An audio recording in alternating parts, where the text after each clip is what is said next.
नमस्ते। आज हम लोग कोई क्वेश्चन नहीं, एक टॉपिक पढ़ने जा रहे हैं जिसका नाम है टू पॉइंटर्स अप्रोच।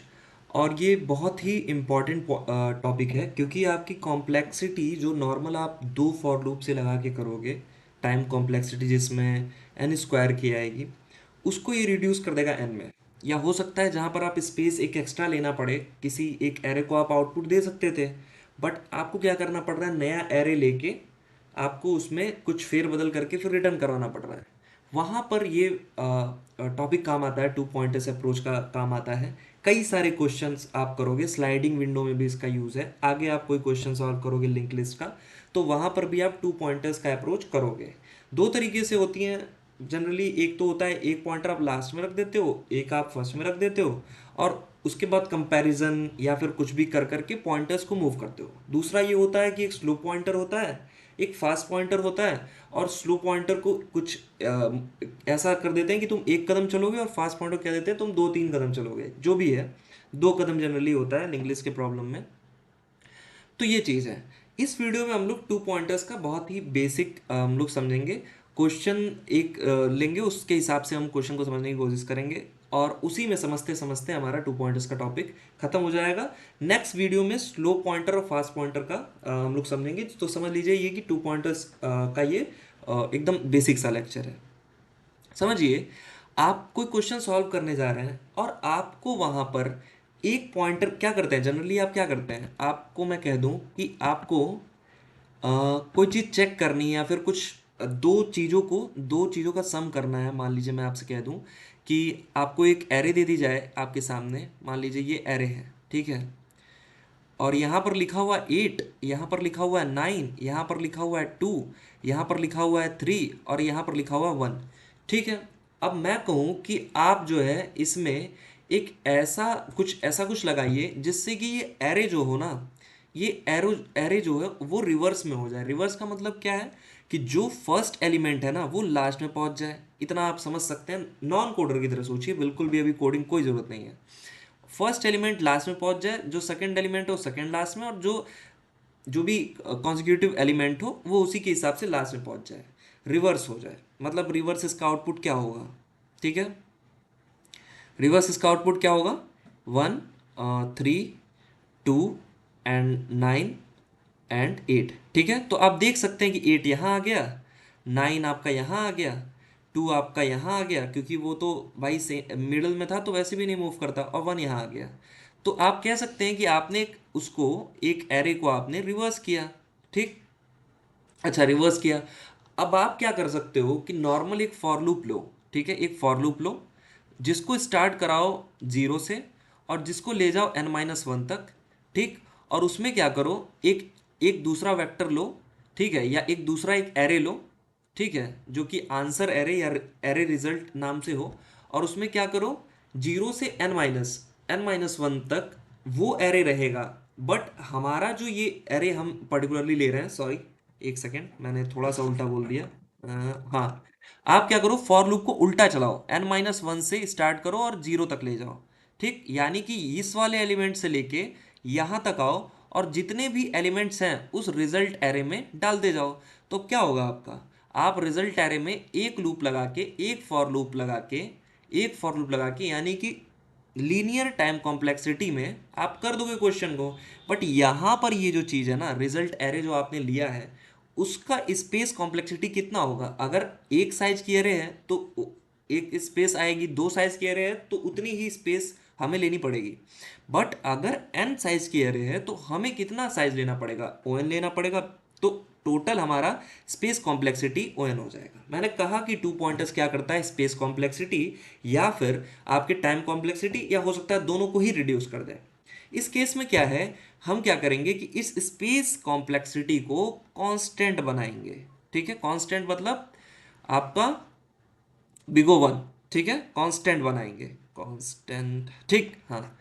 और कैसे करेंगे चलिए समझते हैं। अच्छा, यहाँ पर तो आपका एक, चलिए एक ये यूज केस हो गया। चलिए अब आपसे मैं कहूँ कि आपके पास एक एरे दे रखी है, जैसे कि आपका कह सकते हैं, सिमिलर टाइप का क्वेश्चन, पैलिंड्रोमिक स्ट्रिंग आप सुने होंगे कि अगर मैं आपके सामने लिखूं नितिन, ठीक है, नितिन एक ऐसा नाम है जो कि पैलिंड्रोम बनाता है। पैलिंड्रोम मतलब कि आप लास्ट से चेक करोगे और फर्स्ट से चेक करोगे, तो जो आप ये केस सेंसिटिव को वो मत रखना, स्मॉल बिग को, और जो बिग बिग है, सॉरी अपर केस और लोअर केस को सेम ही समझना, छोटे एन और बड़े एन को, ठीक है। नॉर्मल सी अप्रोच, कुछ मत अभी समझिए कोडिंग का। तो दोनों को आपको चेक करना है कि क्या नाम को अगर हम उल्टा और सीधा दोनों स्पेल कर रहे हैं तो क्या सेम ही आ रहा है, तो वो होता है पैलिंड्रोम। अगर मैं कहूँ ऐसा एक पैलिंड्रोमिक एरे है और आपको चेक करना है, जैसे कि हो गया 1 2 और उसके बाद आपका 2 और ये 1, तो भाई यहाँ इसको आप चाहे सीधा लिखो चाहे आप इसको उल्टा लिखो, तो इसमें भी आप जो है अगर आप इसको चेक करोगे तो इसकी टाइम कॉम्प्लेक्सिटी ज़्यादा आएगी। बट वही अगर आप 2 पॉइंटर अप्रोच से करते हो तो आपकी टाइम कॉम्प्लेक्सिटी कम आएगी। चलिए समझते हैं क्वेश्चन से कि 2 पॉइंटर अप्रोच आप इम्प्लीमेंट करते कैसे हो। चलिए, देखिए, जैसा कि नाम कहता है कि हम 2 पॉइंटर्स का यूज़ करेंगे, तो यहाँ पर होता क्या है कि कोई भी आपका क्वेश्चन होता है उसको हम देखते हैं और वहाँ पर नीड देखते हैं कि क्या वहाँ पर यूज़ हो सकता है या नहीं हो सकता। अगर यूज़ हो सकता है तो इम्प्लीमेंट करते हैं। कैसे करते हैं? मान लीजिए ये आपका इनपुट दे रखा है कि इनपुट एरे है और इसमें क्या रखा है कि भाई आप इसको इसका रिवर्स मुझे लाके आउटपुट में दे दीजिए, रिवर्स कर दीजिए इस एरे को। तो आप ऐसे केस में क्या करोगे? मैंने जो आपसे बताया कि आप या तो एक नया एरे लो, उसके बाद उसमें करते जाओ। आपको पूरा का पूरा लास्ट से स्टार्ट करके, यानी कि i = n-1 से लेके, और जब तक i > 0 है तब तक आप i माइनस माइनस करते जाओ और रिजल्ट एरे में क्या करते जाओ, पुशबैक करते जाओ।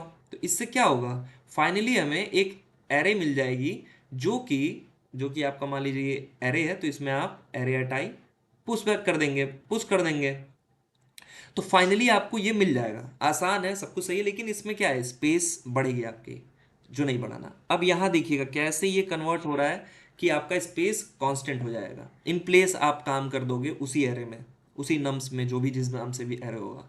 अब समझिए 2 7 6 9 12 8 1 है और हमें चाहिए 1 8 12 9 6 7 2। देख लीजिए ध्यान से, ये दोनों ही एक दूसरे के उल्टे हैं, ठीक। आइए समझते हैं। यहां हमने क्या किया, एक एल और एक आर नाम का 2 पॉइंटर लिया, L for left, R for right. अपनी सूझबूझ से आप आई जे ले सकते हैं, स्टार्ट एंड ले सकते हैं, जो आपकी इच्छा करे, आप जिससे आसानी से समझ सकें वो ले लीजिए, ठीक। हुआ क्या यहां पर है, आप देखिए, एल को हमने कहां पर स्टार्टिंग में किया है, एल को हमने 0 पर रखा है, आर को हमने रखा है n-1 पे, और हमने क्या किया है, दोनों पॉइंटर्स जहां पर पॉइंट कर रहे हैं, अगर मैं कहूं कि ये एरे है ARR, अगर ARR है तो एरे एट L और एरे एट R, ये दो एलिमेंट्स होंगे। अब इनको आप क्या कर दीजिए, स्वैप कर दीजिए, स्वैप कर दीजिए, ठीक। अगर आपने स्वैप किया तो 1 कहाँ आ जाएगा, स्टार्ट में आ जाएगा, और 2 कहाँ चला जाएगा, एंड में चला जाएगा। क्या मेरे ख्याल से आपको यहाँ पर मुझे नहीं लगता कोई कंफ्यूजन होना चाहिए। चलिए मैं फिर यहाँ एक और साफ लिख दूँ। मान लीजिए यहाँ लिखा है स्वैप और यहाँ पर लिख दिया एरे एट एल, ठीक है, left comma array at R, ठीक है, दोनों कर दिया। अब जब हमने दोनों को स्वैप कर दिया, समझिएगा पॉइंटर्स का मूवमेंट सबसे इंपॉर्टेंट चीज है। अगर पॉइंटर्स का मूवमेंट क्या कहाँ चल रहा है आपने समझ लिया तो डेटा स्ट्रक्चर आसान है, जो कि मैं नहीं समझ पाता स्टार्टिंग में, इसलिए मुझे कुछ चीज़ें समझने में 6 से 7 महीने लग गए, नॉर्मल सी चीज़ें समझने में, क्योंकि मैं उसको बस याद करने की कोशिश करता था। अब समझिए जब ये दोनों स्वैप हो गए हैं तो क्या मुझे अब इनको दोबारा स्वैप करने की जरूरत है, नहीं है। तो यहाँ दूसरे आप डायग्राम में, दूसरे इमेज में देख सकते हैं कि यहाँ पर एल जो है आपका क्या हो रहा है दूसरी फिगर में, कि एल जो है आगे आ गया है। यानी कि क्या मैं कह दूं, L = L+1 हो गया है। स्वैपिंग के बाद क्या L = L+1 हो गया है, आप कहोगे बिल्कुल हाँ। क्या मैं कहूँ R = R-1 हो गया है, क्योंकि ये पीछे की तरफ आ रहा है। जब पीछे आप जा रहे हैं तो आप बैकवर्ड मूव करोगे, अपने पैर को पीछे लाओगे। अगर आप फॉरवर्ड जा रहे हो तो आप +1 करोगे, ठीक है। अच्छा, तो हुआ क्या, लेफ्ट को मैंने +1 मूव किया तो वो यहाँ आ चुका है, आर को मैंने -1 मूव किया तो वो 8 पे आ चुका है। अच्छा, अब यहाँ जब ये मूवमेंट हो गई, अब जब ये मूवमेंट हो गई तो क्या होगा इससे, इससे ये होगा कि पॉइंटर 7 और 8 को कर रहा है, अब हमको क्या करना है, फिर से इसको स्वैप करना है। तो यहाँ पर फिर से स्वैप करना है तो डेफिनेटली किसी लूप में होगा। चलिए वो कंडीशनिंग बाद में सोचिएगा। अब इसको कर दीजिए फिर से स्वैप। मान लीजिए इसको फिर से स्वैप करते हैं तो क्या रिजल्ट में आएगा, 8 आ जाएगा इधर। सेम चीज़ देखिएगा यहाँ पे। अब आपका एरे एट एल में क्या होगा, ये अगर जीरो इंडेक्स है, ये फर्स्ट है, ये सेकंड है, ये थर्ड है, ये फोर्थ है, ये फिफ्थ है और ये सिक्स है। तो पहले क्या था, जीरो और सिक्स थे। एल में जीरो था, आर में सिक्स था। अभी क्या है, एल में वन है, आर में क्या है, फाइव है। एल में वन है, आर में फाइव है। आपने दोनों को क्या कर दिया, यहाँ पर स्वैपिंग कर दी। फिर से अगर स्वैपिंग कर दी तो सेवन यहाँ आ जाएगा, एट यहाँ आ जाएगा। मेरे ख्याल से यहाँ तक आप समझ गए होंगे। ठीक है, देख लीजिए सामने कोड देख लीजिए और समझ लीजिए एक सेकंड में। ठीक, अब आगे चलिए। अब आपने जैसे ही स्वैपिंग की तो क्या ये कोड अगर लूप में है तो क्या ये फिर से मूव करेगा? आप कहोगे हाँ बिल्कुल ये मूव करेगा, फिर से ये चलेगा कोड। अगर ऐसा फिर से चलेगा तो एल की वैल्यू इंक्रीमेंट होके प्लस वन होके यहाँ पर आ जाएगी, आर की वैल्यू डिक्रीमेंट होके 12 पे आ जाएगी और फिर से स्वैपिंग होगी। लेकिन इस बार एल की वैल्यू कितनी हो चुकी है, एल की वैल्यू हो चुकी थी 2 और आर की वैल्यू कितनी हो चुकी है 4। एल की वैल्यू 2, आर की वैल्यू 4। ठीक है, मेरे ख्याल से यहाँ तक आप समझ गए होंगे।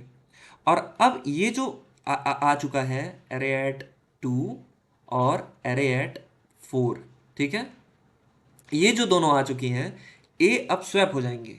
अब जब ये दोनों स्वैप हो गए हैं तो क्या हमें इसको दोबारा स्वैप करने की ज़रूरत है? बिल्कुल नहीं है। यानी कि पॉइंटर को हम मूव कराएंगे किस तरफ, बैकवर्ड, और एल को मूव कराएंगे फॉरवर्ड, आर को बैकवर्ड, एल को फॉरवर्ड। मूवमेंट बहुत ज़रूरी है। तो एल प्लस प्लस हो जाएगा, प्लस प्लस लिख सकते हैं आप, इंक्रीमेंट ऑपरेटर कहते हैं इसको। आर माइनस माइनस हो जाएगा, डिक्रीमेंट ऑपरेटर कहते हैं। अब समझिए बात को, मैंने यहाँ एल प्लस वन लिखा है, यहाँ आर माइनस वन, ताकि आप अगर वो चीज़ समझ पाते हैं, आसान है जो कि, तो वो समझ जाए। अगर ये आप देख लीजिएगा अगर नहीं समझ में आ रहा, क्योंकि नए नए कॉन्सेप्ट को सीखेंगे तो ये ज़्यादा ज़्यादा अच्छा होगा। चलिए अब नीचे आते हैं। अब जब इनकी स्वैपिंग हो गई तो क्या हुआ, 12 आपका इधर आ गया, 6 आपका इधर आ गया। अब दोनों पॉइंटर मूव करके कहाँ आ जाएंगे, आपका 3 पर आ जाएंगे। और अगर यहाँ पर पॉइंटर आ चुका है तो अगर मैं यहाँ पर स्वैपिंग करूँगा, अगर मैं यहाँ पर स्वैपिंग करूँगा array at 3 comma array at 3, अगर मैं यहाँ स्वैपिंग करूँगा तो क्या मुझे बताइए कोई फर्क पड़ने वाला है? बिल्कुल नहीं पड़ने वाला है। 9 को 9 से स्वैप करोगे तो सेम ही पोजीशन पर रहेगा, सेम पोजीशन को सेम से स्वैप कर रहे हो तो कोई मतलब नहीं है। अच्छा, अब क्या होगा, एज इट इज आपका लूप अगर चल रहा है, लूप में कोई कंडीशन आपने ट्रू डाल रखी है, मतलब वाइल में आपने डाल रखा है ट्रू। जब तक ट्रू है, मतलब ट्रू मतलब इन्फिनिटी चलाते रहिए, तो होगा क्या, एल और आर फिर से एल प्लस प्लस हो जाएगा, आर माइनस माइनस हो जाएगा। और होगा क्या इससे कि लेफ्ट वाला पॉइंटर 9 के आगे चला जाएगा, यानी कहाँ चला गया, वो 6 पे चला गया। आर वाला पॉइंटर 12 पे चला गया। क्या यहाँ पर इसको स्वैप करने की ज़रूरत है? बिल्कुल नहीं है। क्यों? क्या ये हमारा आउटपुट है रिवर्स का? ये हमारा आउटपुट है, बिल्कुल ये हमारा आउटपुट है। ठीक, अगर ये हमारा आउटपुट हमारे सामने आ चुका है तो हमको आगे मूवमेंट की ज़रूरत ही नहीं है। तो क्या ये जो हमने वाइल में ट्रू की कंडीशन डाल रखी है, क्या इसकी जगह हम कुछ और डाल सकते हैं? क्या हम लिख सकते हैं कि जब तक एल लेस देन आर हो, क्योंकि एल जब आर के बराबर है तो उसको स्वैप करने का तो कोई मतलब बन नहीं रहा है। भाई मुझे तो नहीं लगता है यहाँ पर स्वैप करने का कोई मतलब है एल इक्वल्स टू आर है। बिल्कुल नहीं है, क्योंकि वो स्वैप होकर सेम जगह रहेगा। आप चाहे इवन नंबर ऑफ एलिमेंट हो, 7 एलिमेंट्स हो, जैसे हमने 7 किया है तो ये तो ऑड नंबर्स ऑफ एलिमेंट है, या ऑड इवन नंबर हो कि इसमें 8 एलिमेंट होते, मान लीजिए 1 होता यहाँ पर एक और, तो 1 से 1 होता, 2 से 8 होता, 12 से 7 होता, 9 से 6 होता। तो एल लेस देन आर होता, जैसे ही एल इसको क्रॉस करता तुरंत आपका लूप एंड हो जाता। तो जब तक आपका loop L less than R हो, जब तक left is less than right है, तब तक आपको स्वैपिंग करनी है। चलिए नीचे आते हैं। यहाँ मैंने लिख भी दिया please stop, no swap needed, क्योंकि अब हो चुका भाई, अब कहाँ तक जाओगे, क्यों करोगे स्वैपिंग जब हो चुका हमारा काम। तो 2 पॉइंटर्स का काम क्या था, उसने इन प्लेस आपका आउटपुट बना दिया। अगर कोड लिखें बिना किसी एडिटर पे कहीं बिना लिखे, अगर नॉर्मली कोड लिखें, इतना तो अब आप समझ गए होगे। इनिशियली आपने क्या किया, आपने वाइल में ट्रू डाल दिया कि हमेशा चलो भाई ठीक है, अभी तो ऐसे जैसे आपने समझा है। फिर ट्रू डाल के आपने कुछ नहीं किया है, यहाँ पर स्वैपिंग की है किसको, एरे एट एल की, किससे की है, एरे एट आर की, यानी कि जो राइट पे है उसकी लेफ्ट से। आप यहाँ पर प्लीज स्टार्ट लिखिएगा या एंड लिखिएगा, क्योंकि सेम चीज कॉपी नहीं करना चाहिए। फिर उसके बाद हमने क्या किया है, एल को L+1 या फिर L++ कर दिया, कंफ्यूजिंग ना बने इसलिए इसको रहने ही दीजिए। L+1 कर दिया और R को कर दिया R-1। ठीक, अच्छा अच्छा अच्छा अच्छा, ये तो चलिए अच्छी बात है। बट बात ये हुई कि मैंने L यूज़ किया, R यूज़ किया, एरर तो मान लीजिए मैंने कहा कि इनपुट में दिया दिया गया है, इनपुट में आपका एरे दिया है। तो सबसे बड़ी बात आती है, जैसे ही आप कहोगे, आप इसको चलाओगे तो एल क्या आएगा, नॉट डिफाइंड, एल डिफाइन नहीं किया। तो यहाँ पर आपको एल को डिफाइन करना होगा, int L equals to 0, int में आपका हो जाएगा इंडेक्सिंग, और आर इक्वल्स टू आपका होगा एन। अगर मान लीजिए एरे की साइज है, अगर एरे की साइज क्या है, एन है, तो एन की वैल्यू, आर की वैल्यू होगी n-1। n-1 क्यों होगी, ये आप अगर एरे के बारे में जानते हैं तो अगर कोई भी एरे अगर आपका 5 साइज का है तो इंडेक्सिंग 0 to 4 होती है। तो हमें लास्ट वाले को इंडिकेट करना, फर्स्ट वाले को इंडिकेट करना है। बहुत बेसिक सी चीज़ है ये। अच्छा, मैं मान के चल रहा हूँ आपको एरे के बारे में बहुत मिनिमम बस पता है कि एरे होता क्या है, इससे ज़्यादा कुछ नहीं। अच्छा, अब ये स्टार्ट हो रहा है, उसके बाद अब पहले 0 था, पहली बार में क्या होगा, स्वैप होगा, फिर L+1 होगा, R-1 होगा, तो ट्रू है तो चलता ही रहेगा, चलता ही रहेगा। अच्छा, हमको क्या हमेशा चलाना है, इसको नहीं चलाना है, तो भाई साहब इस ट्रू को आप जो है हटाइए, और यहाँ एक कंडीशन लगाइए, रुकिए रेड से लिखूँ ताकि आप भूले ना, जब तक L<R तब तक ये चलता रहे।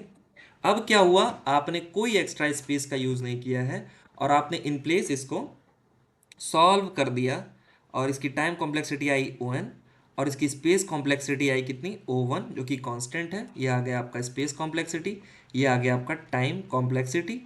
ठीक है, तो बाकी इस पर 3-4 क्वेश्चन और देखेंगे हम, और मेरे ख्याल से आपको समझ में आ गया होगा। नहीं समझ में आया तो प्लीज़ कमेंट कीजिए। आप ये वीडियो नहीं पसंद आई तो मत देखिएगा आगे से कोई वीडियो, बट सब्सक्राइब भी नहीं चाहिए, लेकिन मुझे चाहिए कि आप एक बार प्लीज़ 1 मिनट 2 मिनट निकाल के बता दें कि मुझे कैसे पढ़ाना चाहिए कुछ भी, ताकि मैं थोड़ा सा उसे सीख सकूं। बाकी thank you very much, bye bye.